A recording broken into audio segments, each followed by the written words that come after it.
ایک روایت بحار الانوار میں علامہ مجلسی نے چھٹے امام جعفر صادق علیہ الصلوۃ والسلام نقل فرمائی ہے کہ امام کہتے ہیں کہ ایک مرتبہ عبد الملک ابن مروان نے میرے بابا کو شام کی جانب بلوایا تاکہ گرفتار کریں اور قید خانے میں ڈالیں. تو کہتے ہیں کہ چھٹے امام میں بھی اپنے بابا کے ہمراہ جو ہے شام کا سفر ہم نے کیا، اور جیسے ہی ہم سرزمین شام پر پہنچے تو دیکھا کہ کثیر مجمع شہر سے باہر نکل رہا ہے. تو انہوں نے سوال کیا کہ یہ لوگ کہاں جا رہے ہیں؟ تو انہوں نے جواب دیا کہ آج کا دن وہ دن ہے کہ جو ہمارا بہت بڑا عالم کئی سال میں وہ غار سے باہر آتا ہے، تو ہم اس سے سوالات کرنے کے لیے جا رہے ہیں. جس کو بھی جو سوال ہوتا ہے وہ اس سے سوال کرتے ہیں اور وہ اس کا جواب دیتا ہے. دیکھیں اہل بیت علیہ السلام علم کا بڑا احترام کرتے تھے، علم دوست تھے، اس لیے کہ اللہ نے انہیں باب مدینۃ العلم بنایا ہے. جو باب مدینۃ العلم ہو وہ علم دوست ہوتا ہے، علم پسند کرتا ہے. امام نے کہا آؤ دیکھتے ہیں کون عالم ہے کہ جو لوگ اتنا احترام کر رہے ہیں. گئے اس مقام پر، غار کے پاس سارے لوگ جمع تھے، اور وہ بھی ہر عام انسان نہیں، سارے عیسائی علماء وہ آئے تاکہ اس عالم سے سوالات کریں، پوچھیں. کچھ دیر گزرنے کے بعد کچھ 4 لوگوں نے ایک تخت پر بٹھا کر غار سے باہر لایا. بڑا ضعیف العمر انسان تھا، بال سفید ہو چکے تھے، بھویں سفید ہو چکی تھی، اور اتنی بھویں اس کی بلند ہو چکی تھی اس کی طول عمر کی وجہ سے کہ اس کی بھووں کو اس کے بالوں سے باندھا گیا تھا، اور اس کی آنکھیں جو تھی بالکل چیل کی طرح. اس عیسائی راہب نے ایک مرتبہ اپنی نظروں کو دوڑایا ساروں پر. جب ایک مرتبہ نظر ہم پر پڑی، جیسے ہی ہم پر اس کی نظر پڑی اس کی نظر رک گئی. اور کیوں نہ رکیں، یہ مرکز ہے جہاں ساری چیزیں آ کر رک جاتی ہے. ساری کائنات جس کا طواف کرتی ہے وہ یہ مرکز ہے. ایک مرتبہ امام کہتے ہیں کہ اس کی نظریں جب ہم پر آئی اس کی نظریں رک گئی. اس نے سوال کیا کہ آپ لوگ کس امت سے ہو؟ امت عیسائی ہو یا امت مرحومہ میں سے ہو؟ امت مرحومہ مسلمانوں کہا جاتا ہے عیسائی کے نزدیک. تو امام نے جواب دیا کہ ہم امت مرحومہ میں سے. تو اس نے دوسرا سوال کیا، اچھا یہ بتائیں عالموں میں سے ہو یا جاہلوں میں سے ہو؟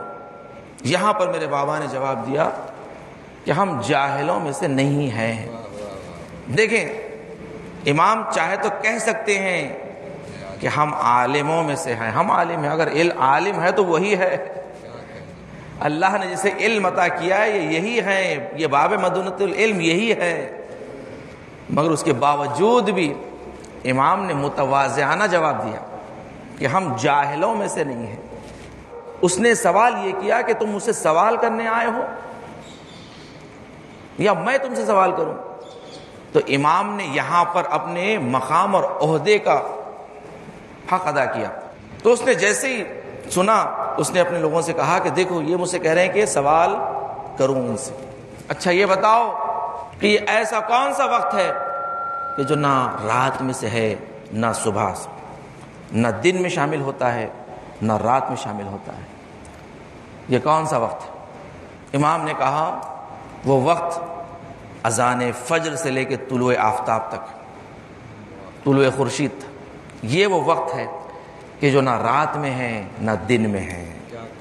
اس کے بعد امام نے فقط نہ جواب نہیں دیا بلکہ امام نے اس کی اور تفصیل بیان کی. امام نے کہا یہ وہ وقت ہے کہ جس میں رات کے ملائکہ بھی نازل ہوتے ہیں اور دن کے ملائکہ بھی نازل ہوتے ہیں. یہ وہ وقت ہے کہ جس میں کوئی عبادت کی جائے رات کے ملائکہ بھی لکھتے ہیں دن کے ملائکہ بھی لکھتے ہیں. یہ وہ وقت ہے کہ جس وقت میں رزق تقسیم ہوتا ہے. یہ وہ وقت ہے کہ جس میں بیمار کو شفا ملتی ہے. ذہن گرامی دیکھیں کیا بافضیلت وقت ہوتا ہے یہ. اس میں مجلس کا کرنا، اس میں ذکر اہل بیت کا کرنا. سوچیں رات کے ملائکہ بھی موجود ہے اور دن کے ملائکہ بھی موجود ہے. اس نے کہا اچھا یہ جواب تو آپ نے دے دیا، دوسرا سوال کروں گا. یہ بتائیے کہ جنت میں انسان اللہ کی نعمتوں سے سرفراز ہوگا، کھائے گا، پیے گا، جنت کی نہروں سے بہترین شراب طہور پیے گا، بہترین غذائیں جو چاہے گا اسے ملے گا وہاں پر، مگر وہاں پر انسان کھائے گا پیے گا مگر اسے ضرورت احتیاج نہیں ہوگی۔ جیسے دنیا میں انسان کھاتا پیتا ہے تو پھر اسے ضرورت احساس ہوتی ہے، اسے جانا پڑتا ہے۔ بچہ بھی ہو تو بچہ ماں کے دودھ پیتا ہے تو بھی اسے پیمپر لگانا پڑتا ہے۔ جنت میں ایسا کوئی تصور نہیں ہے، بس انسان کھائے پیے بس۔ تو کیا دنیا میں ایسی کوئی مثال ہے کہ دنیا میں ایسی کوئی مثال دیں کہ جو انسان کھائے اور پیے اور اسے احتیاج نہ ہو؟